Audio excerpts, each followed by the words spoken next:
सांगाल आणि कशामुळे फटका बसलेला आहे, इकडे येण्यास विलंब झालेला आहे? आपण सर्वांना माहितीच आहे, संपूर्ण महाराष्ट्रात हा धुवाधार पाऊस चाललेला आहे. जो जास्त प्रमाणात जो भाजीपाला नाशिक जिल्ह्यातून येतो तो नाशिक जिल्हासुद्धा पूर्ण पाण्याखाली गेलेला आहे. शेतामध्ये पाणी साचलेले आहे. जो भाजीपाला अस्तित्वात होता तो पूर्णपणे या पाऊस साचल्यामुळं तो नष्ट झालेला आहे. त्याचा परिणाम आवकवर झालेला आहे.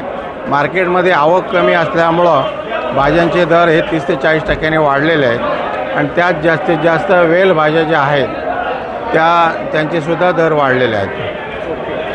किती दर वाढलेले आहेत?